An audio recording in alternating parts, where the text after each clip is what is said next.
हर एक आइजॉल हो चाहे सारंग हो, इस राज्य में सभी का जो सपना था वो सपना कल पूरा होगा। कल माननीय प्रधानमंत्री जी 3 ट्रेन को इनॉग्रेट करेंगे। गुड्स ट्रेन की भी व्यवस्था चालू होगी, जिससे कि सीमेंट है, स्टील है, घर के उपयोग होने वाले सामान है, वो सब आराम से ट्रेन में सस्ते से आ सके। बहुत ही गौरव की बात है, बहुत ही खुशी की बात है कि मिजोरम रेलवे के नेटवर्क के साथ माननीय प्रधानमंत्री जी कल इनॉग्रेट करेंगे भैरवी सारंग को प्रोजेक्ट को। उसके बाद में मिजोरम रेलवे के नेटवर्क के साथ जुड़ जाएगा। ये बहुत ही इम्पोर्टेंट प्रोजेक्ट है, बहुत ही महत्वपूर्ण प्रोजेक्ट है, क्योंकि मिजोरम की सब जन जन का जो सपना था, हर एक आइजॉल हो चाहे सारंग हो, इस राज्य में सभी का जो सपना था वो सपना कल पूरा होगा। कल माननीय प्रधानमंत्री जी 3 ट्रेन को इनॉग्रेट करेंगे। एक तो राजधानी एक्सप्रेस दिल्ली के लिए, दूसरा कोलकाता के लिए ट्राई वीकली एक्सप्रेस, और तीसरा गुवाहाटी के लिए डेली मिजोरम एक्सप्रेस। उसका नाम ही मिजोरम एक्सप्रेस रखा गया है। वो कल से चालू होगी और इससे लोगों का आने जाने का बहुत बड़ी एक सुविधा मिलेगी। साथ ही साथ माननीय मुख्यमंत्री जी के साथ और माननीय राज्यसभा एमपी साहब के साथ मैंने डिस्कशन किया है डिटेल में, किस तरह से हम मिजोरम में सामान को लाने की सुविधा कर सकें। तो from day after tomorrow onwards, परसों से मिजोरम के लिए गुड्स ट्रेन की भी व्यवस्था चालू होगी, जिससे कि सीमेंट है, स्टील है, घर के उपयोग होने वाले सामान है, वो सब आराम से ट्रेन में सस्ते से आ सके, क्योंकि बहुत डिस्टेंस में बाय रोड लाने में महंगा पड़ता है, तो इससे सस्ते में आ सकेंगे।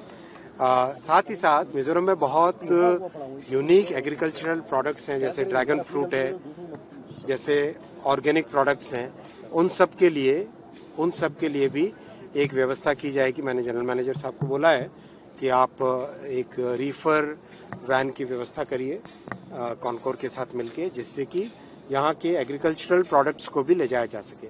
जैसा आपने देखा हाल ही में कश्मीर में जब हाईवे में दिक्कत है because of landslides and other natural factors, तो उसके बाद से ट्रेन से एप्पल का ट्रांसपोर्टेशन चालू किया गया। वैसे ही यहाँ की इस अपने भैरवी सारंग की कनेक्टिविटी आने के बाद में ट्रेन से यहाँ के ऑर्गेनिक प्रोडक्ट्स को, मिजोरम के ऑर्गेनिक प्रोडक्ट्स को हम ट्रांसपोर्ट कर पाएंगे।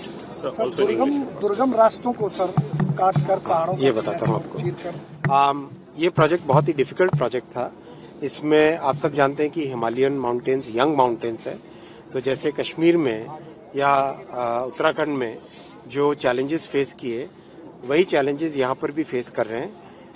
यंग माउंटेन है, यंग माउंटेन के कारण ग्रेनाइटिक रॉक का फॉर्मेशन नहीं है, कई जगह सैंडस्टोन है, कई जगह ऑर्गेनिक मटेरियल भी है, कई जगह अंदर बड़े गैस के डिपॉजिट्स हैं, कई जगह बड़े वाटर के फ्लोज हैं।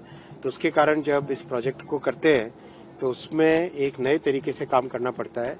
जो एक नए मेथड का नाम तो बना है हिमालयन टनलिंग मेथड, और फाउंडेशंस के लिए भी एक नया तरीका यूज करना पड़ता है। बेसिकली पहले मिट्टी को सॉलिडिफाई करके रॉक जैसा बनाना पड़ता है, उसके बाद में उसमें काम कर सकते हैं। तो it's a very unique, very difficult project. एक ब्रिज तो ऐसा है इस प्रोजेक्ट में जो कि बेसिकली कुतुब मीनार से भी ऊंचा है, और जैसा हिमालय में दूसरे प्रोजेक्ट हैं वैसा यहाँ पर भी ब्रिज टनल इस तरह का कंप्लीट इसमें रहता है।